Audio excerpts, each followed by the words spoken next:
Do you remember Aristotle Onassis? For decades, he was one of the richest and most talked about men on the planet.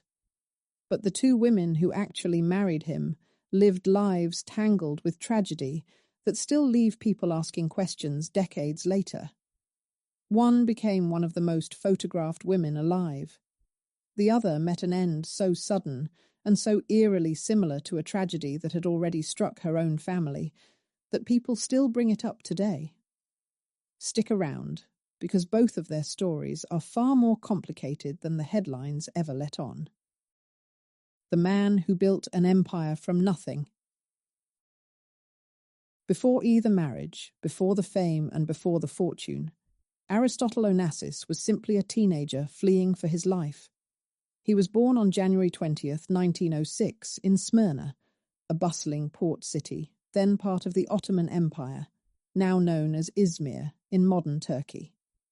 His family belonged to the prosperous Greek merchant community that had lived in the city for generations, and by most accounts, Aristotle grew up surrounded by relative comfort and opportunity, attending good schools and absorbing the multicultural, commercially minded atmosphere of one of the Eastern Mediterranean's great trading ports. In 1922, catastrophe struck the city in the form of a devastating fire that destroyed much of Smyrna amid a brutal military conflict, forcing the Onassis family, along with hundreds of thousands of other Greeks, to flee for their lives. Aristotle escaped with very little, and by 1923, still just a teenager, he had made his way to Argentina, arriving with barely any money and an enormous amount of ambition. It was a jarring transition, from a life of relative privilege in one of the world's great cosmopolitan port cities to the uncertainty of starting over entirely from scratch in an unfamiliar country on the other side of the world. In Buenos Aires, he built his first fortune trading tobacco, working relentlessly and reinvesting nearly everything he earned. He learned Spanish quickly, built relationships throughout the local business community, and by his early 20s had already accumulated a level of wealth that would have seemed unimaginable just a few years earlier, when he had arrived in the country as a penniless refugee. By the 1930s, he had turned his attention towards shipping, purchasing his first freighters during the depths of the Great Depression, when vessels could be bought at rock-bottom prices from desperate sellers. It was a bold and, at the time, deeply unconventional gamble, but it laid the foundation for what would eventually become one of the largest privately owned shipping fleets in the entire world. By the time the Second World War ended, Onassis had positioned himself at the center of the global shipping industry, having weathered the wartime disruptions that sank or grounded so many of his competitors' fleets, and he was ready to make his next major move, one that would connect him permanently to one of the most powerful shipping families in Greece. A marriage that united two empires. In 1946, Onassis married Athena Mary Livanos, known to nearly everyone in her life simply as Tina. She was the daughter of Stavros Livanos, one of the most powerful and wealthy shipping magnates in Greece, and the marriage instantly connected two of the largest shipping fortunes in the country. Tina had been born in Kensington, London, on March 19th, 1929, into a life defined from the very beginning by extraordinary wealth, private schools, and constant movement between the glamorous capitals of Europe and the United States. When she married Onassis, she was just 17 years old, while he was already 40, a striking age gap that raised eyebrows even within the notoriously wealthy and unconventional shipping world they both belonged to. Tina had grown up in a world almost entirely shaped by her father's business empire, moving between homes in London, New York, and various parts of Europe, surrounded by a level of privilege that few people outside her immediate social circle could ever fully comprehend. She had an older sister, Eugenia, who would herself go on to marry into the shipping world in a way that would eventually tie the Livanos family even more tightly into the complicated web of relationships that came to define this entire story. Their brother, George, would later carry on the family's shipping business, keeping the Livanos name at the center of the Greek maritime world for decades to come. From a young age, Tina understood implicitly that marriage within her world often carried as much business significance as it did personal or romantic meaning, a reality that would shape nearly every major relationship decision she made throughout her adult life. The wedding took place on December 28, 1946, in New York City, and it was, from the very beginning, as much a business alliance as it was a romance,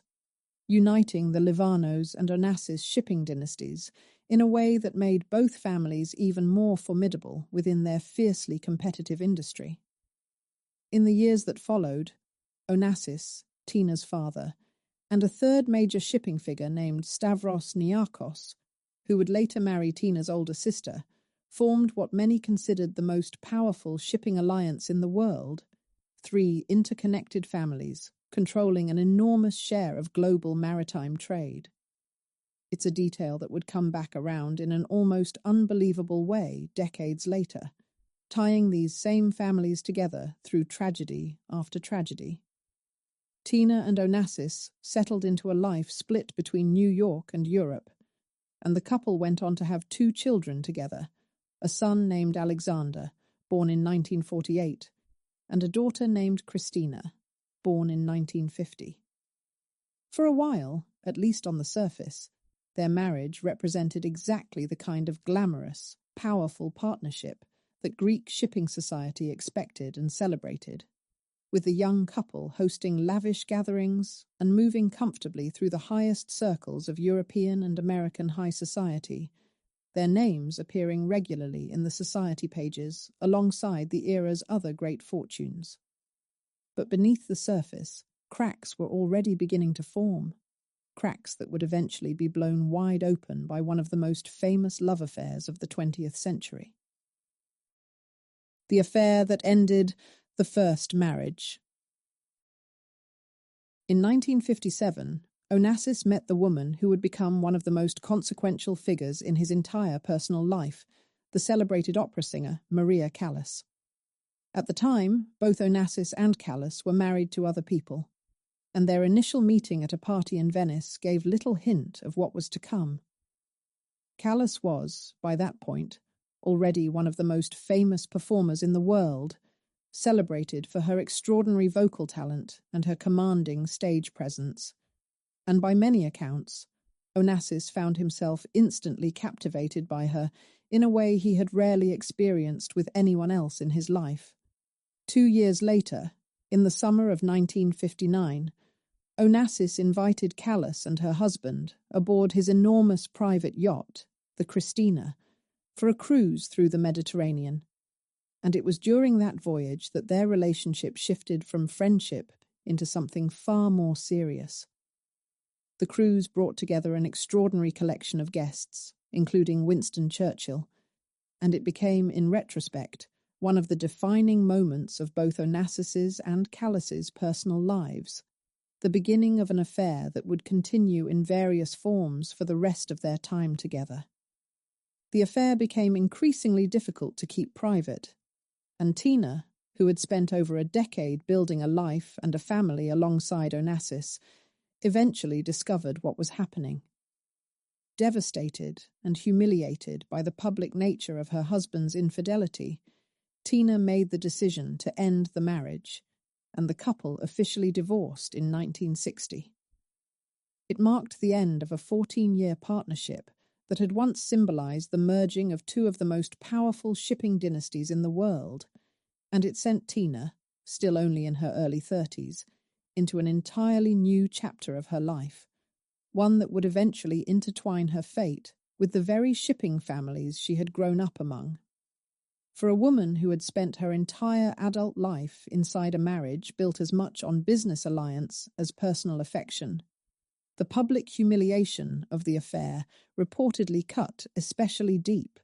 adding a layer of personal heartbreak to what had already been, in many ways, a fairly formal and transactional union from the very beginning. Meanwhile, Onassis's relationship with Callis continued for years afterward, becoming one of the most talked-about romances of its era, a pairing between one of the world's wealthiest men and one of the most celebrated performers on Earth. According to people who worked closely with Onassis over the years, the connection between the two of them never fully faded, even long after other relationships entered both of their lives. A bond that seemed to exist somewhat apart from the more conventional marriages and partnerships either of them pursued in the years that followed. But even that relationship, as passionate and enduring as it seemed to outside observers, would not ultimately be the one that defined the next major chapter of Onassis's life. That distinction would belong to a woman who, at the time of his divorce from Tina, was still known to the world as the First Lady of the United States. The woman who would become Jackie O. Long before their names were ever linked romantically in the press, Aristotle Onassis and Jacqueline Bouvier Kennedy had already crossed paths repeatedly through the overlapping social circles of the wealthy and powerful.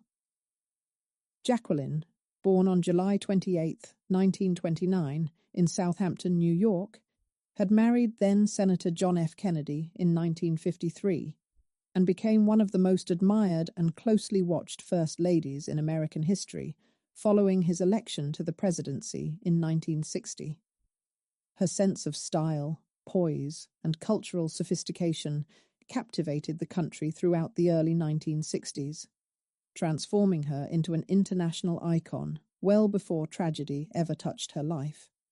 During her time in the White House, she led a major effort to restore its historic rooms with authentic period furnishings and artwork, a project that reflected both her genuine passion for history and her instinct for careful, deliberate public presentation, qualities that would remain constant throughout the rest of her extraordinary life. In the fall of 1963, Jacqueline experienced a devastating personal loss when her newborn son, Patrick, died just days after being born prematurely. Onassis, who had already developed a friendship with the Kennedys through mutual social connections, offered comfort and support to Jacqueline during this incredibly difficult period, even inviting her aboard his yacht for a private cruise meant to help her recover from her grief. It was, in many ways, the first meaningful moment of closeness between the two of them, a gesture of genuine kindness during an especially painful chapter of her life, long before anyone could have anticipated where that friendship would eventually lead. Just months later, in November of 1963, President Kennedy was assassinated in Dallas, Texas, thrusting Jacqueline into a period of national mourning unlike almost anything the country had ever experienced, with the entire world watching her navigate unimaginable grief with remarkable public composure. The images of her at her husband's funeral, standing beside her two young children, Caroline and John Jr., became some of the most enduring and widely remembered photographs of the entire decade, cementing her place in the American public imagination as a figure of extraordinary dignity in the face of tragedy. In the years that followed, Onassis remained a steady and increasingly important presence in Jacqueline's life, offering her the kind of privacy, security, and protection that she found almost impossible to find anywhere else, given the relentless public attention that followed her everywhere she went. Their friendship gradually deepened over the following years, even as Onassis continued his long relationship with Maria Callas, and even as members of the Kennedy family expressed serious reservations about the growing closeness between the widowed former First Lady and the much older, famously unconventional shipping magnate. Robert Kennedy, in particular, reportedly held deep concerns about the relationship, worried about how a connection to such a controversial and politically complicated figure might affect the Kennedy family's public standing during a period when he himself was preparing for his own run at the presidency. A wedding that shocked the world, On October 20th, 1968, Jacqueline Kennedy married Aristotle Onassis in a private ceremony on Skorpios, Onassis's own privately owned island in the Ionian Sea off the coast of Greece. The wedding sent shockwaves through American society and around the world,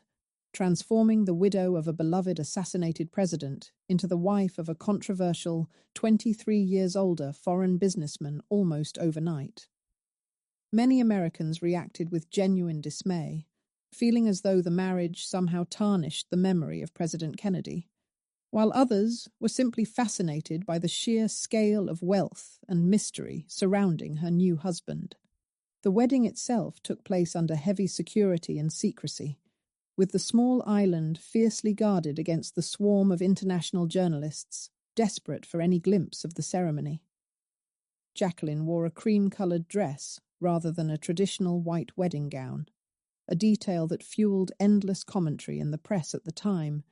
and the small guest list included members of both the Kennedy and Onassis families,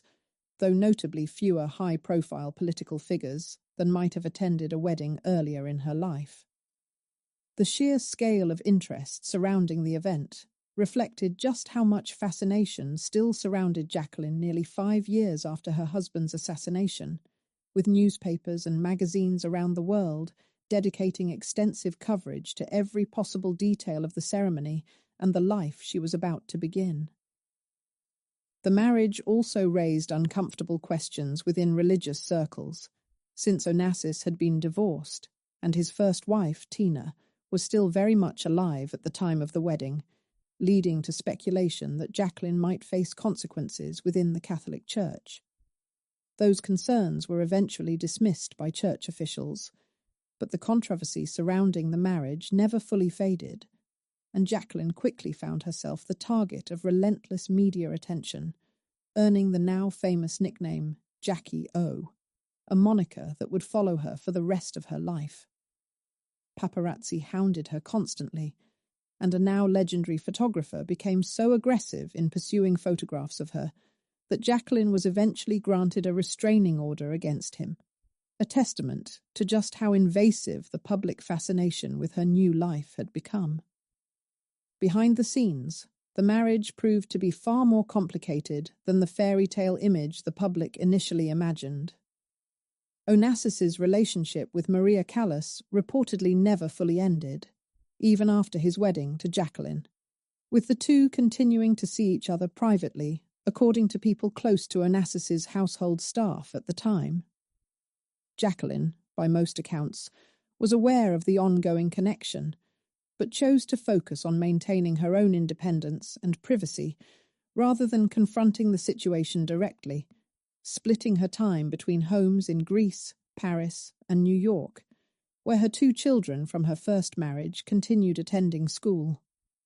Before the wedding, Onassis had also insisted on a carefully negotiated prenuptial agreement, a document that reportedly took considerable time and legal manoeuvring to finalise, reflecting just how much both parties approached the marriage with a clear-eyed awareness of its practical and financial dimensions, alongside whatever genuine affection existed between them. It was, in many ways, a marriage built more on mutual practicality, protection, and companionship than traditional romantic passion, and it would soon be tested by tragedies that neither Onassis nor his new wife could have ever anticipated. The first signs of tragedy. While Onassis navigated his new marriage to Jacqueline, his first wife, Tina, had been building her own new life in the years following their divorce. In 1961, she married John Spencer Churchill, known as Sonny, who would later become the 11th Duke of Marlborough, elevating Tina into the ranks of British aristocracy and giving her the title of Marchioness of Blandford. It was a marriage that placed Tina at the centre of one of Britain's most storied aristocratic families, connecting her, at least by marriage, to the same lineage that had once produced Winston Churchill himself. That marriage lasted nearly a decade before ending in divorce in 1971, closing out yet another chapter in Tina's own eventful romantic history. Throughout these years, Tina remained a fixture of international high society, moving between homes in England, France, and elsewhere in Europe, maintaining her connections to both the Livanos and, indirectly, the Onassis families, even as her own personal life continued to shift and evolve. She reportedly remained close to her two children throughout this period, despite the demands of her own busy social calendar, making regular efforts to see Alexander and Christina whenever her travels allowed, determined not to let the upheaval in her romantic life come at the expense of her relationship with them. Friends and acquaintances from this period often described her as elegant and warm, though those closest to her also noted a persistent undercurrent of restlessness, a sense that despite her extraordinary wealth and social standing, she remained in search of something like lasting stability that always seemed just out of reach.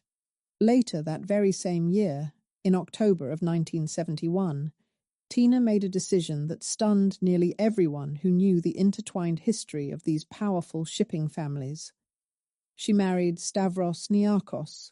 the very same shipping rival who had once formed part of the powerful three-family alliance alongside her father and her first husband decades earlier. What made the marriage even more remarkable, and to many deeply uncomfortable, was that Niarchos was the widower of Tina's own older sister, Eugenia, who had died suddenly in 1970 under circumstances that had already generated considerable speculation and concern among those close to the family. Despite the unusual and, to outside observers, unsettling nature of the match, the Livanos family reportedly gave their blessing to the union, a gesture widely interpreted at the time as publicly absolving Niarchos of any responsibility connected to Eugenia's earlier death. Tina's first husband and her own son, Alexander, both openly opposed the marriage, but Tina proceeded regardless, entering into a union that would ultimately prove to be tragically short-lived,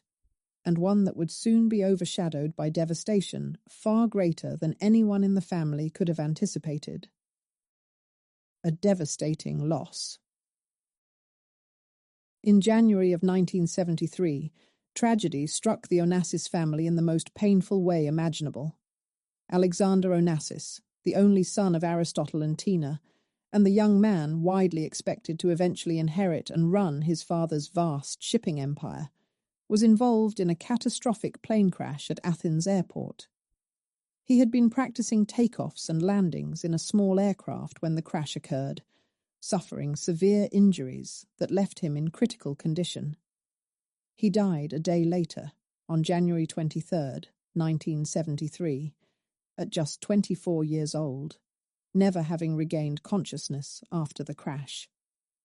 The loss devastated both of his parents in ways from which neither of them, by most accounts from those close to the family, ever fully recovered. Biographers and those close to the family later described Aristotle and Tina in the aftermath of Alexander's death as almost unrecognizable versions of themselves, moving through the following months in a state of profound grief that touched every aspect of their lives. For Onassis, the loss of his only son and intended heir represented not just a personal tragedy, but the collapse of everything he had spent his entire life building toward, a business empire he had always envisioned passing down through his own bloodline. He reportedly became consumed with the idea that the crash had not been a simple accident, pursuing his own private investigations into the circumstances surrounding his son's death for years afterward, though nothing ever emerged to substantiate any theory beyond the official finding of an accident. For Tina, the grief compounded years of accumulated loss and disappointment, adding an almost unbearable weight to a life that had already been shaped by repeated upheaval, public scrutiny, and personal heartbreak. Alexander had been particularly close to his mother throughout his life, and by most accounts, he had also been one of the most vocal opponents of her marriage to Niarchos just a little over a year earlier, adding an especially painful layer of complexity to her grief, since the son she had lost had never fully reconciled himself to the choices she had made in the final years of his life. In the months following Alexander's death, those close to Tina described her as emotionally exhausted, someone who continued attempting to maintain her social life and her public appearances, even as she struggled privately with the depth of her grief. Friends recalled her seeming to move through these final months almost mechanically, maintaining the outward rhythms of her extraordinarily privileged life, while carrying an inner devastation that she rarely, if ever, discussed openly. It was against this backdrop of accumulated tragedy that the next chapter of Tina's story would unfold, one that would end her own life under circumstances eerily similar to the death of her own sister just a few years earlier. The mysterious death that shook two families. On October 10th, 1974, less than 2 years after losing her son, Tina Onassis Niarchos was found dead in the bedroom of the Parisian mansion she shared with her husband, Stavros Niarchos, a grand residence known as the dare.Channel. She was just 45 years old. In the room next door, Niarchos himself had reportedly been asleep, entirely unaware of what had happened until the following morning, when the full weight of the tragedy became clear. An autopsy determined that Tina had died from pulmonary edema, a serious buildup of fluid in the lungs, which investigators concluded was closely associated with a dependency on barbiturates, a class of sedative medication that carried significant risks, particularly when combined with alcohol or taken in excessive quantities. Those who knew Tina in her final months later suggested that the accumulated weight of grief from Alexander's death, layered on top of decades of personal upheaval, had left her increasingly reliant on medication simply to manage her day-to-day life, a pattern that, tragically, mirrors patterns seen in many people struggling privately with overwhelming loss. The circumstances surrounding her death generated intense speculation at the time, given the eerie and unsettling parallel to her own sister's death just a few years earlier, since Eugenia, Niarchos's previous wife and Tina's older sister, had also died suddenly and under circumstances that were never fully or publicly clarified. The fact that both women had died in the same household, married to the same man, within a span of just a few years, was simply too striking a coincidence for the press and the public to ignore, even in the complete absence of any formal evidence pointing toward wrongdoing. The similarities between the two deaths, both wives of the same man, both members of the same family, both dying suddenly and unexpectedly years apart, fueled years of speculation and rumour within Greek shipping circles and beyond, even though no formal criminal findings were ever brought against Niarchos in connection with either death. Investigators at the time reviewed the circumstances thoroughly, and while questions lingered in the court of public opinion for years afterward, nothing ever emerged that resulted in any formal charges being filed. Tina was laid to rest at the Bois de Vaux cemetery in Lausanne, Switzerland, alongside other members of her family, closing out a life that had been defined by extraordinary wealth, repeated marriages into two of the most powerful shipping families in the world, and an accumulation of personal tragedy that few people, regardless of their fortune, could ever have been expected to withstand. Her death left Onassis, her former husband, and the father of her 2 children, to face the remainder of his own life burdened by an almost unbearable weight of loss.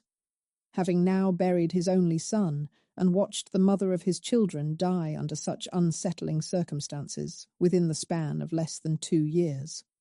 For a man who had spent his entire life building an empire meant to secure his family's future for generations, the accumulated tragedy of those final years must have felt like a bitter and almost unbearable irony, wealth and power proving powerless against the kind of loss that no fortune could ever protect against. The final chapter for Onassis. The years following Alexander's death and Tina's passing took a severe toll on Aristotle Onassis's own health. He had already been diagnosed with a condition called myasthenia gravis, a chronic autoimmune disorder that causes progressive muscle weakness, and the accumulated grief and stress of these back-to-back family tragedies appeared to accelerate his physical decline considerably. Those close to him during this period described a man who seemed to have lost much of the vitality and drive that had once defined him throughout his decades of extraordinary business success. A shell of the commanding, energetic figure who had built an empire from nothing more than ambition and a handful of second-hand ships decades earlier. His eyesight, in particular, deteriorated noticeably during these final years, a condition that made it increasingly difficult for him to manage the day-to-day demands of running his sprawling shipping empire, and he was reportedly seen far less frequently in public, spending increasing amounts of time in seclusion as his health continued its steady decline. Business associates from this period described a man distracted and diminished, still nominally overseeing his shipping empire, but increasingly detached from the day-to-day energy and decisiveness that had once made him one of the most formidable businessmen in the world.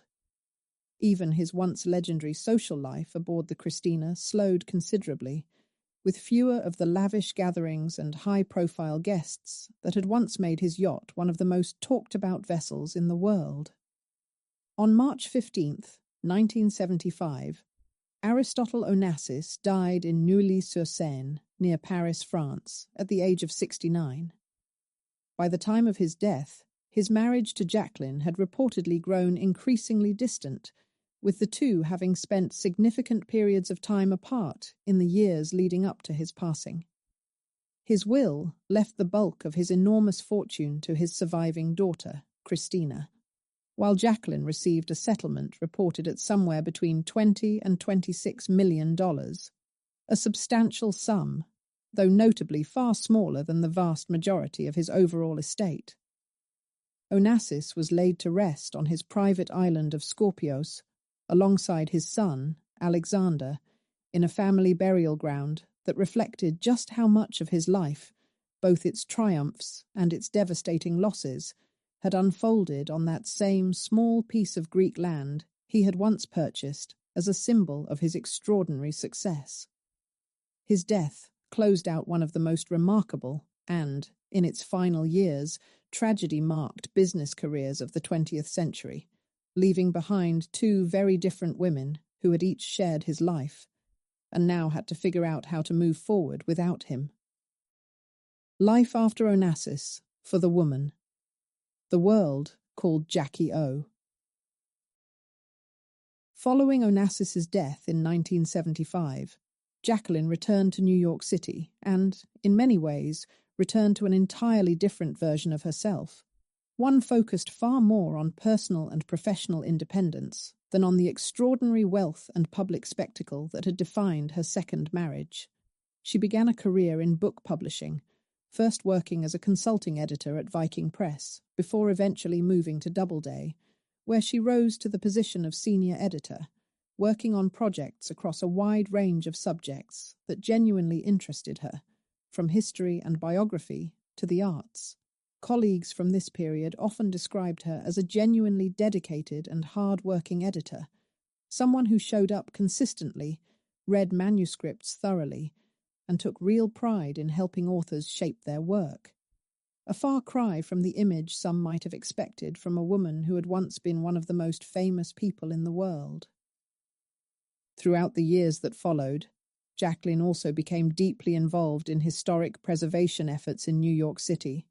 playing a notably significant role in the campaign to save Grand Central Terminal from demolition during the 1970s, a cause that reflected her long-standing appreciation for architecture and cultural heritage dating back to her earlier restoration work inside the White House. She largely avoided remarrying, instead maintaining a series of private relationships over the years, the most significant and enduring of which was with a Belgian-born businessman named Maurice Tempelsman, a diamond merchant who became her close companion and financial advisor, beginning in the years following Onassis's death.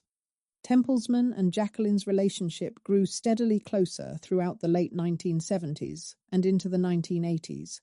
eventually becoming a well-established, if famously private, partnership that lasted until the very end of her life. He helped manage and significantly grow her personal finances in the years following her inheritance from Onassis, reportedly multiplying her original settlement many times over through careful investment. The two shared a quiet, comfortable life together that included regular walks through Central Park, summers spent together at her Martha's Vineyard estate, and a small circle of close friends and family who understood and respected the private nature of their bond,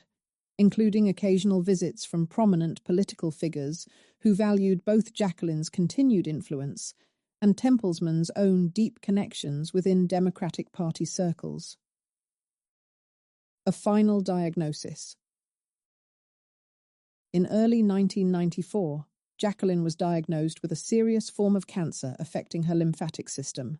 a diagnosis that, despite treatment, ultimately proved impossible to overcome. Even as her health declined throughout the following months, she continued to make public appearances whenever her strength allowed, including regular walks through Central Park alongside Templesman, determined to maintain as much of her normal daily life as her condition would permit. Those close to her during this period described her approach to her illness as remarkably composed and dignified, consistent with the same sense of grace and resilience that had defined her public image since the earliest days of her time as First Lady, facing this final challenge with the same quiet strength that had carried her through the assassination of her first husband, the death of her second, and decades of relentless public scrutiny in between. On May 19th, 1994, Jacqueline Kennedy Onassis died in her New York City apartment at the age of 64, with Maurice Templesman by her side in her final moments. Her funeral drew an outpouring of public grief and tribute from across the country, with mourners lining the streets outside the church where her service was held, a testament to just how deeply her story, from glamorous First Lady to grieving widow to internationally famous second wife to quietly independent career woman, had resonated with the American public across more than 3 decades in the spotlight. She was laid to rest at Arlington National Cemetery alongside President Kennedy and their 2 children who had died in infancy, closing the circle on a life that had carried her from one of the most public and scrutinized roles in American history through a second marriage that had made her one of the wealthiest and most photographed women in the world, and finally into a quieter, more private final chapter that she had worked hard to build entirely on her own terms. 2 very different endings. Looking back across both marriages, the contrast between Onassis's 2 wives becomes almost impossible to ignore. Tina Livanos, the teenage bride who had helped unite 2 of Greece's most powerful shipping dynasties, spent her adult life moving through marriage after marriage, tragedy after tragedy, ultimately dying at just 45 years old under deeply unsettling circumstances that echoed her own sister's earlier, similarly sudden death. Her life, for all its glamour and extraordinary privilege, reads in hindsight like a slow accumulation of loss, each new marriage and each fresh start ultimately unable to outrun the grief that seemed to follow her family across 3 generations of shipping dynasty rivalries. Jacqueline Kennedy, by contrast, managed to rebuild an entirely independent identity for herself after Onassis's death, stepping away from the wealth and spectacle that had defined her second marriage in favor of a quieter, more purposeful life built around work she genuinely found meaningful, ultimately living nearly 2 decades longer than Tina had.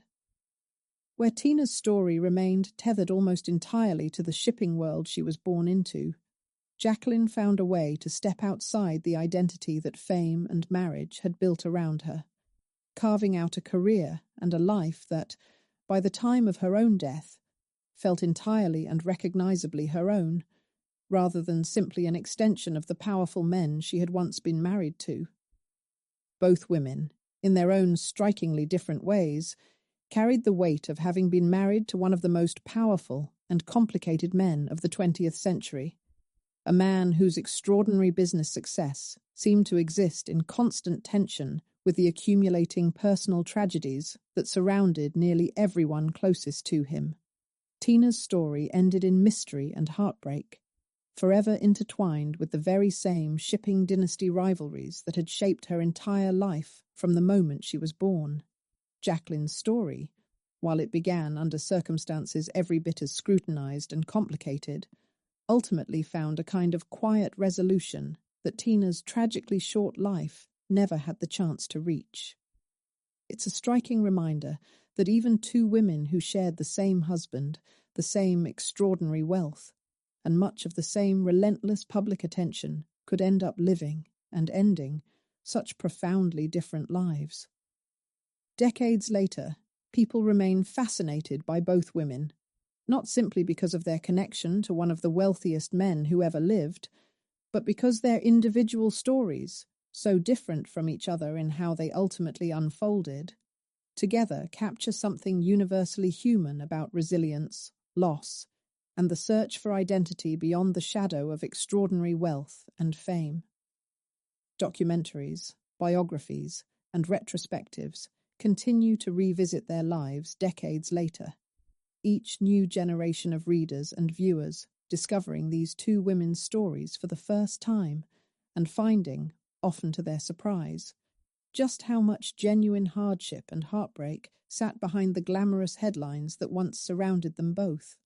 Whatever else people remember about Aristotle Onassis, the shipping empire, the private island, the yacht, the headlines, it's often the stories of the two women who shared his life, and who each found their own way of surviving it, that continue to draw people back to this story again and again. If you enjoyed this video, please like and subscribe to our channel so you never miss out on more fascinating stories.